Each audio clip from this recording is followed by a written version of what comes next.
आदाब नाजरीन, मैं अलीना अली कुछ लम्हे फ़ुर्सत के बिताने के लिए मौजूद हूँ आपके पास।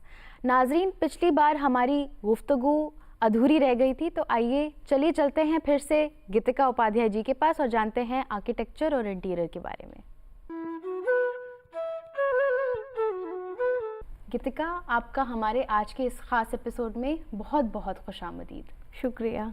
कोई नया घर बना रहा है, एकदम नए सिरे से घर बना रहा है, तो उसको क्या टिप्स देंगी? 3 टिप्स कोई जो एकदम स्टार्टिंग से कोई अपना घर बना रहा हो, तो उसके लिए टिप्स क्या होंगी आपकी? 3 टिप्स की अगर मैं बात करूँ तो सबसे पहले एक बेसिक एलिमेंट जो ज़रूरी है वो हमारा बहुत ज़्यादा ज़रूरी है, उन्हें हमें इस्तेमाल करना ही करना चाहिए। जैसे नेचुरल वेंटिलेशन हो गया, नेचुरल लाइटिंग होगी।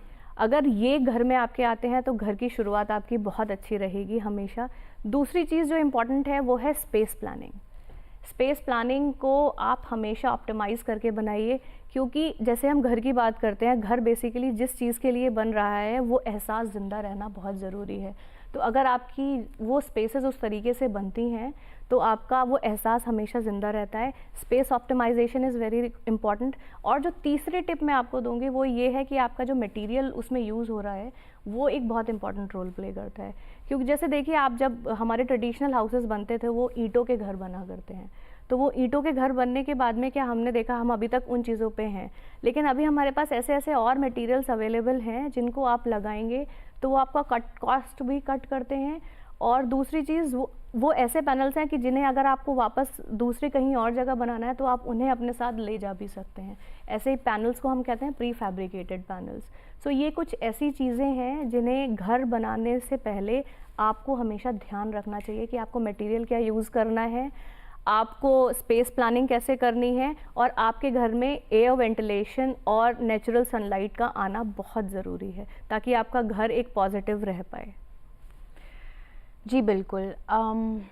इसी के साथ पूछना चाहूँगी कि जैसे आपने ये 3 टिप्स दी, तो कलर कैसा होना चाहिए घर का? क्या डार्क कलर्स चल जाते हैं? क्योंकि कई लोग कहते हैं कि नहीं चलते, बहुत ही ज़्यादा वार्म लगने लगते हैं। कई लोग कहते हैं लाइट करेंगे तो बहुत जल्दी गंदा हो जाएगा। तो आपका क्या कहना है इस बारे में?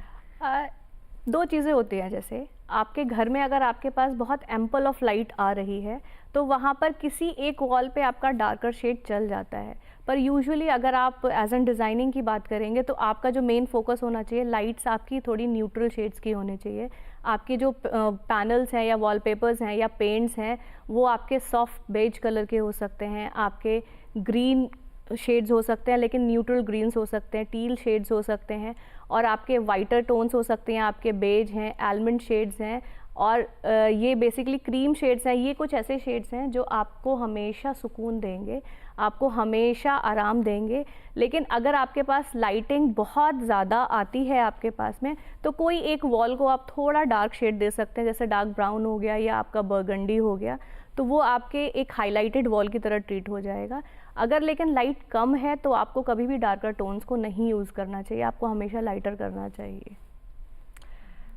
जी। और अगर मैं कहूँ कि एक छोटा सा घर है जो कि एक 2 BHK है, तो उसको रीडिज़ाइन करना हो, बच्चे भी हैं उसमें माँ बाप भी हैं, मगर घर छोटा है, तो आपका क्या कहना होगा उस पे? आजकल ऐसा हम बहुत देखने को हमें मिलता है, क्योंकि हमारे सारे बिल्डर फ्लैट्स यूजुअली बनते हैं। तो अगर आप 2 BHK या किसी छोटे घर की बात करेंगे तो उसके लिए आपको कुछ चीज़ों को बहुत ध्यान रखना ज़रूरी है। एक तो आपको सबसे पहले, जो मैंने सबसे शुरुआत में कही कि क्लटर फ्री हाउस होना चाहिए, वो एक बहुत इंपॉर्टेंट एस्पेक्ट है उसका, क्योंकि आपका फ्लोर जितना क्लीन रहेगा उतना आपका घर खूबसूरत और फंक्शनल दिखता है।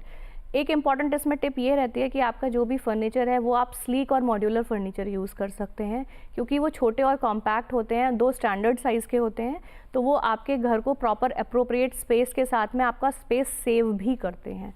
अगर बच्चों के रूम की बात करें तो हमें अर्गोनॉमिक्स का बहुत ध्यान रखना ज़रूरी है, मतलब आपके स्टैंडर्ड्स क्या हैं, बच्चों के फंक्शंस क्या हैं, उनकी रिक्वायरमेंट्स क्या हैं, उनके हिसाब से आप अपना फोल्डेबल फर्नीचर, स्लीक फर्नीचर इनको यूज़ कर सकते हैं। माँ बाप के रूम्स के लिए बात करते हैं तो माँ बाप के रूम्स के लिए सबसे ज़्यादा ज़रूरी है कि उनके रूम में फर्नीचर से ज़्यादा ज़रूरी उनके रूम का एम्बियंस इज़ इम्पॉर्टेंट।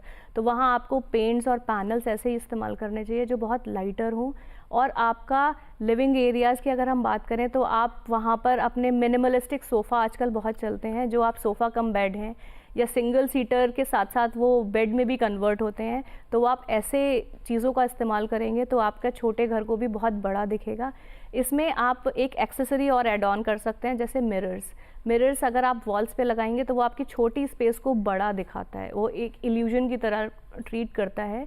तो ये आपको बहुत ज़रूर इस्तेमाल करनी चाहिए ये चीज़ें। जी बिल्कुल।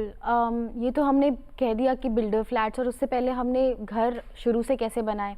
मगर अगर कोई बिल्डर है, हमारा घर बन रहा है, तो क्या क्या चीज़ें हम एकदम दिमाग में रख सकते हैं, क्योंकि कई बारी चीट हो जाते हैं लोग कि गंदा मटेरियल इंक्लूड कर देते हैं, उसके बाद प्रॉब्लम्स भी आती हैं घर में। कई बारी वास्तु भी देखते हैं लोग। तो इसमें आपका क्या कहना होगा कि क्या क्या रखना चाहिए दिमाग में बिल्डर से बात करने के लिए, आर्किटेक्ट से बात करने के लिए? आपने एक बहुत अच्छा पॉइंट इसमें रेज़ किया है वास्तु का।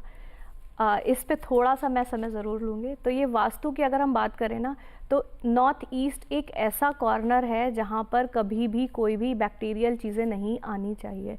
तो अगर आप कभी भी कोई घर ले रहे हैं या रेनोवेट करा रहे हैं, तो सबसे पहले आपको ये ध्यान रखने की ज़रूरत है कि आपका इस कोने में आपकी WC ना आए, आपका टॉयलेट इसमें प्लेस ना हो, क्योंकि ये आपके घर का कितना भी पॉजिटिव होगा उसको नेगेटिव एनवायरनमेंट में कन्वर्ट कर देगा। दूसरा, वास्तु की ही अगर मैं बात करूँ तो आपको ये ज़रूर देखना चाहिए घर में कि आपके घर में मैक्सिमम सनलाइट आनी चाहिए, मैक्सिमम एयर फ्लो हो, ताकि आपकी जो भी स्पेसेस हैं वो प्रॉपरली वेल वेंटिलेटेड हो जाएं और उनमें लाइटिंग की भी कोई कमी ना हो। हालांकि हम आर्टिफिशियल लाइट से इन चीज़ों को कवर अप कर लेते हैं, लेकिन नेचुरल लाइट का काम जितना है वो आपके एनवायरनमेंट को बहुत एक पॉजिटिव एनवायरनमेंट प्रोवाइड करती है। ठीक है। इसके अलावा अगर हम बात करें, आपका घर आप कोई भी ले रहे हैं या रेनोवेट करा रहे हैं, तो आपका जो भी मटेरियल है वो एक बहुत इंपॉर्टेंट रोल प्ले करता है कि आपको कई बार ये नहीं पता चलता है कि आपका जो मटेरियल उसमें ऑलरेडी लगा हुआ है वो कैसा मटेरियल है, तो उसको आपको चेक करना बहुत ज़रूरी है। और आप भी अपना कोई मटेरियल लेकर आते हैं तो वो मटेरियल में आपको ये ध्यान रखना ज़रूरी है कि वो आप कुछ ब्रांड से ही लीजिए, जैसे सीमेंट है, अंबुजा हो गया, या कुछ ऐसे ब्रांड्स हैं, इन चीज़ों से ही लेना ज़रूरी है हमें। तो हमेशा ब्रांडिंग को प्रेफर कीजिए, और बजट के साथ साथ वो चीज़ें आपकी लॉन्ग लाइफ हैं। सो वो अडेप्टेबिलिटी इज़ ऑल्सो इम्पॉर्टेंट। जितना आपका मटेरियल लॉन्गेविटी के लिए रहेगा उतना ही घर आपका अच्छा रहेगा। तो सस्टेनेबिलिटी हो गया, लॉन्जेविटी हो गया, बजट हो गया, आई थिंक इंटीरियर भी हो गया है। एक्सटीरियर के बारे में थोड़ी बात कर लेते हैं कि क्या अगर हम एक घर बना रहे हैं, प्लांट्स रखने ज़रूरी हैं। 2 BHK के बाहर भी हम प्लांट्स रख सकते हैं, बालकनी में भी रख सकते हैं, क्योंकि आई थिंक आजकल बहुत प्रमोट किया जाता है प्लांटिंग को, ऑक्सीजन के लिए और भी कुछ पर्पसेस होते हैं। तो आपका क्या कहना है इस पे? इंटीरियर्स की हमने बात की। अगर आप एक्सटीरियर की बात करेंगे तो एक्सटीरियर्स भी आपका बहुत इंपॉर्टेंट रोल प्ले करता है, क्योंकि सबसे पहले तो ये है क्योंकि मैक्सिमम सनलाइट जितनी आती है वो सारी आपकी एक्सटीरियर के लिए ही आती है। तो जितना आपकी हीट आप बाहर आ रही है, अगर आपने उस चीज़ को रोक लिया अंदर आने से, तो आपका घर का अंदर का एम्बियंस बहुत अच्छा है। एक्सटीरियर में भी आपके पास कुछ ऐसे स्पेसिफिक मटेरियल्स हैं जो थर्मल कंडक्टिविटी के लिए प्रोवाइड किए जाते हैं, ऐसे मटेरियल्स को आपको देना चाहिए। दूसरी चीज़, हम जो प्लांटेशन की बात कर रहे हैं, ये बहुत इंपॉर्टेंट रोल प्ले करता है। एक तो ये आपको सबसे अच्छा एनवायरनमेंट देता है, दूसरा ऑक्सीजन के लिए आपको हमेशा प्रमोट करेगा, आपको हमेशा देगा। तीसरी चीज़ इसमें ये है कि आपका जो भी एयर फ्लो है वो हमेशा आपका क्लीन रहेगा। और दूसरी चीज़, जब आप उसमें आके बैठेंगे, आपके बालकनीज़ में हो गए या आपके आजकल वर्टिकल गार्डन्स भी बहुत हम देते हैं, तो प्लांटेशन का अपना एक बहुत इंपॉर्टेंट रोल है। ये हमें कभी भी इनको इग्नोर नहीं करना चाहिए। जितना मैक्सिमम आप कर सकते हैं उन्हें मेंटेन भी करना ज़रूरी है, उन्हें रखिए। कोशिश करिए ऐसे प्लांट्स को हम लगाएं, स्नेक प्लांट्स हो गया या आपके लकी बैम्बूज हो गए, उन्हें आप ले सकते हैं। बाहर के लिए आपके पास बहुत सारे ऑप्शंस हैं, ऐसे प्लांट्स को लगाइए, ज़रूर लगाइए और उनका ख्याल रखिए जैसे आप खुद का रखते हैं, ताकि आपका घर बहुत खूबसूरत और फंक्शनल और एक लाइवली स्पेस रहे। बहुत ही इम्पोर्टेंट आई थिंक इन्फॉर्मेशन दी। मुझे ये भी पूछना था कि अगर हमारा घर है तो सबसे ज़्यादा सीपेज का प्रॉब्लम होता है घरों में, या दीमक का प्रॉब्लम होता है, चींटियों का प्रॉब्लम होता है, तो इसमें क्या मटेरियल हम लगा सकते हैं कि इससे हम प्रिवेंट कर सकें ऐसी चीज़ों को? ओके, ये आपने बहुत अच्छी बात पूछी है। सीपेज का इशू अगर आप देखेंगे तो जनरली ये चीज़ आपको काफ़ी जगह मिल जाती है, जहाँ जहाँ भी पानी का स्रोत है, जहाँ जहाँ भी पानी है, वहाँ ये सीपेज में आता ही आता है।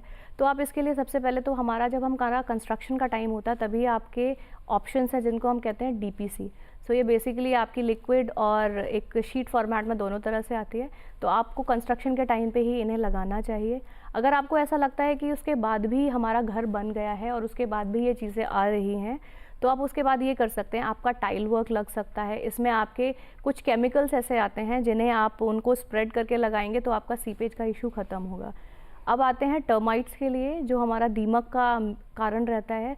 तो जहाँ जहाँ आपकी वुडन आता है वहाँ आपको दीमक की प्रॉब्लम मिलेगी। तो इसके लिए भी हमारे पास कुछ केमिकल ऐसे एक्शंस हैं, कुछ ऐसे एजेंट्स हैं जिन्हें आप उन्हें लगाएंगे तो वो दीमक वहाँ पर वो ख़त्म हो जाती है और दोबारा शुरू भी नहीं होती है। तो ये बेसिकली आपके कंस्ट्रक्शन के टाइम पे ही करनी बहुत ज़रूरी है। तो जब आप अपना घर के लिए सोच रहे हो तो इन चीज़ों को भी ज़रूर ध्यान रखिएगा। तो जैसे आपने दीमक का बताया और सीपेज का बताया, आई एम श्योर सीपेज में जब आप बात कर रही हैं तो वो सिंक या कोई वॉशरूम्स हैं उसके लिए भी सेम ही ट्रीटमेंट होता होगा। तो कॉकरोचेस भी बहुत ज़्यादा प्रॉब्लमेटिक एक चीज़ हैं, या रोडेंट्स ले लीजिए, उनका भी कुछ ऐसा है कि हम प्रिवेंट कर सकते हैं कुछ ऐसी चीज़ जिससे हम इनका इन्फेस्टेशन प्रिवेंट कर पाएँ? बिल्कुल, बिल्कुल, ऐसी चीज़ें भी हमारी मार्केट्स में अवेलेबल हैं। 2 केमिकल्स हैं, लेकिन मैं आपको इंटीरियर्स के एस्पेक्ट में बताती हूँ। कुछ ऐसे मटेरियल्स हैं जो बेसिकली इन चीज़ों के रेपेलेंट हैं। सो दे आर रोडेंट रेपेलेंट्स, तो दे आर कॉकरोचेस रेपेलेंट्स। तो उनमें ऑटोमेटिकली ये कॉकरोचेस वगैरह ऐसे जो इंसेक्ट्स आपके हैं ये चीज़ें नहीं आती हैं। तो आप ऐसे मटेरियल्स को भी यूज़ कर सकते हैं। कुछ आपके ऐसे मार्बल्स आपके आ रहे हैं, कुछ आपके स्टोन्स ऐसे आ रहे हैं। स्पेशली किचन की मैं बात करूँगी जहाँ सबसे ज़्यादा पेनिट्रेशन का इनका डर रहता है, तो वहाँ पर आप इनके काउंटर टॉप्स पे ऐसे मटेरियल्स को यूज़ कर लीजिए। अंडर द कैबिनेट्स आप अगर बात करेंगे तो भी आपको प्लाईवुड या प्रॉपर एक ऐसे मटेरियल्स को पूरा फ्रेमवर्क बना के यूज़ करिए ताकि ये इनका पेनिट्रेशन ना हो पाए। और अक्सर हम किचन में देखते हैं हमारी काउंटर की एक हाइट होती है, तो नीचे अगर आप स्कर्टिंग प्रोवाइड करेंगे जो आपका बेसिकली टाइल्स या उसी मटेरियल से होता है, तो इन चीज़ों को कभी अपना घर बनाने की जगह नहीं मिलेगी। अब जब हम प्रिवेंशन की बात कर रहे हैं, केयर की बात कर रहे हैं, तो मुझे ये जानना था आपसे कि जैसे बजट ज़्यादा है तो हम सर्दी में आपने अपहोल्स्ट्री बताया, मटेरियल्स बताए और गर्मी में भी बताया। बजट कम है उसके बारे में भी आपने बात करी। मगर जैसे कि मौसम बदल रहा है, केयर करनी है घर की चीज़ों की, तो कैसे कर सकते हैं? क्योंकि हम सोचते हैं कि हम किसी क्लीनर को बुला करके कारपेट क्लीन करवा लें या अपना सोफ़ा भी क्लीन करवा लें, उसमें भी बहुत ज़्यादा कभी कभी पैसे लग जाते हैं। तो उसका क्या एक बजट फ्रेंडली कोई तरीका है करने का? क्या हम घर पे ही कर सकते हैं ये चीज़ें? ये चीज़ें आप बिल्कुल घर पे कर सकते हैं। आपने बहुत सारी ऐसी शायद वीडियोस देखी भी होंगी जैसे जिनको हम DIY क्लीनिंग कहते हैं।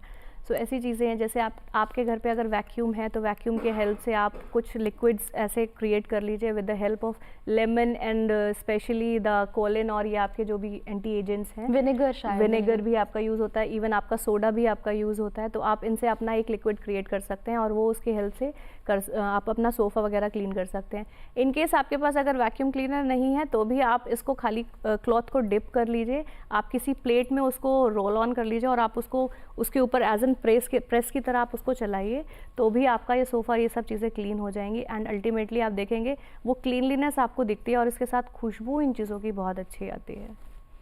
जी बिल्कुल। कुछ ट्रेंड्स के बारे में बात करते हैं। कौन से बहुत ही नए ट्रेंड्स हैं या कोई ट्रेंड जो हम फॉलो कर सकते हैं डिज़ाइन के मामले में, इंटीरियर्स के मामले में?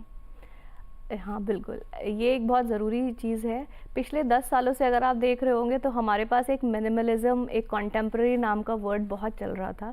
अभी अगर मैं आज के करंट के टाइम की बात करूं तो 2 चीज़ें हमारी बहुत ज़्यादा इंपॉर्टेंट रोल प्ले करती हैं। एक तो एक हमारा इंटीरियर ट्रेंड है जिसको हम कहते हैं biophilic design style.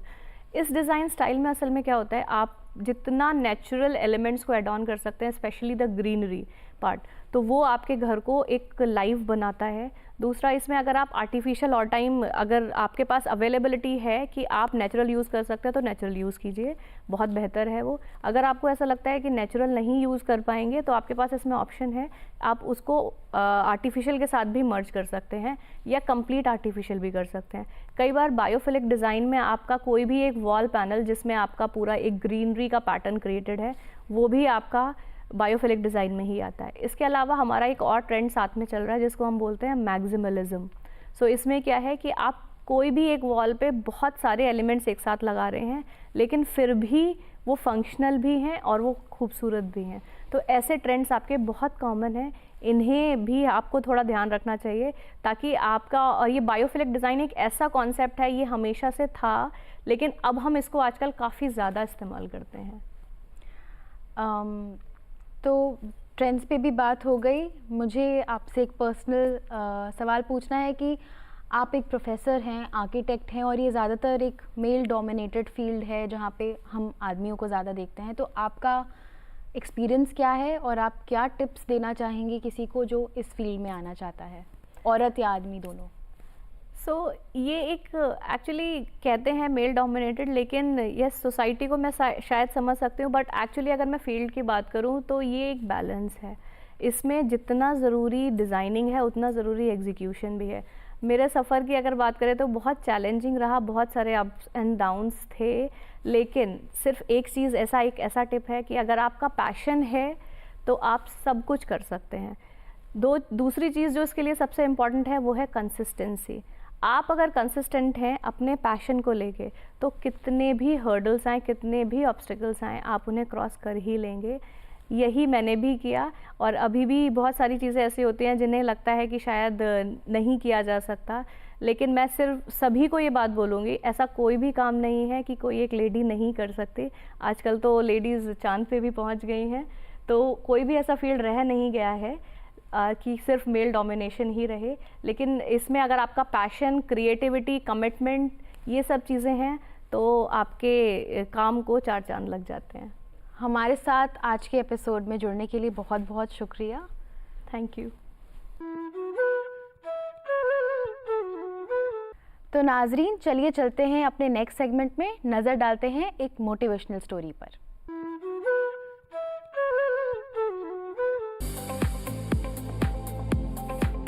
Uttar Pradesh के तारीखी शहर गोरखपुर से ताल्लुक रखने वाली ममता श्रीवास्तव को जमाना उनके फन और टैलेंट की वजह से जानता है। हालांकि बचपन में ही अपने वालिदैन के साथ गाजियाबाद आ गईं। कोई इंसान इतने सारे गुणों से कैसे लबरेज हो सकता है? बेहतरीन डांसर, उम्दा गायिका, साथ में शायरा भी। लता मंगेशकर को अपना आइडियल मानने वाली ममता ने 2.5 साल की उम्र से ही डांस और गायकी सीखनी शुरू कर दी थी। 2.5 साल की उम्र में शुरू किए गए अपने काम ने ममता को वक्त से पहले ही सियाना कर दिया। वालिदैन के टीचर होने का हमेशा ममता को फायदा मिलता रहा और पढ़ाई के साथ साथ अपने टैलेंट का मुजाहरा करती रहीं। ममता की जहानत का अंदाजा इसी से लगाया जा सकता है कि वो जब 9 साल की हुई तो अपनी उम्र के बच्चों को सिखाना शुरू कर दिया। ममता न जाने कितने टीवी शोज और प्रोग्राम में एक फनकार की हैसियत से शरीक हो चुकी हैं, साथ ही अपने नाम सैकड़ों अवार्ड्स और इनामात जीत चुकी हैं। इतने सारे अवार्ड्स इसी बात की जमानत हैं।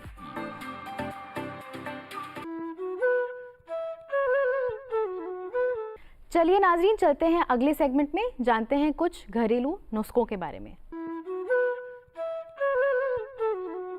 अपना घर सजाने का शौक भला किसे नहीं होता।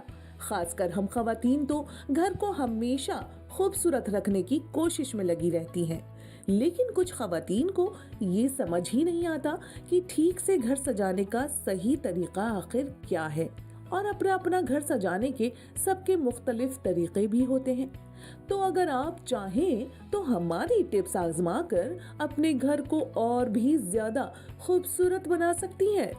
इसके लिए आप दीवारों पर मुख्तलिफ टेक्सचर दे सकती हैं, घर के कोनों में बोनसाई लगाएं, अपने घर को सीपों से भी सजा सकती हैं।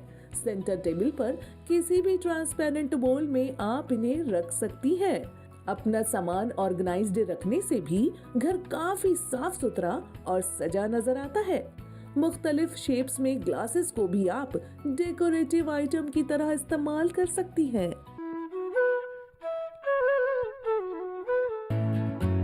अगर आप आप अपने घर में पौधे लगाने की शौकीन हैं, तो आप गमलों की शौकीन भी जरूर होंगी।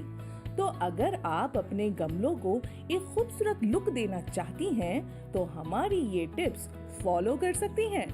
आप अपने गमलों को सी शेल से सजाएंगी तो आपका गमला यूनिक नजर आएगा। आप किसी खास तरह का डिजाइन बनाकर उसके ऊपर सी शेल को भी चिपका सकती हैं, जिससे गमले की खूबसूरती और भी ज्यादा उभर कर आएगी। आप गमले की डेकोरेशन के लिए ग्लिटर का भी इस्तेमाल कर सकती हैं। ग्लिटर से आप अपने पुराने गमले को नया लुक तो देंगे ही, साथ ही आपका खर्चा भी कम होगा। छोटे छोटे शीशों से आप गमलों को सजा भी सकती हैं और ये आसानी से आपके बजट में भी आ जाएंगे।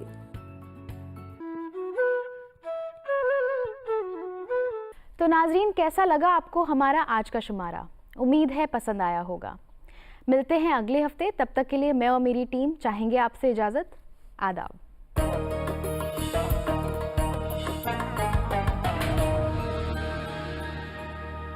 605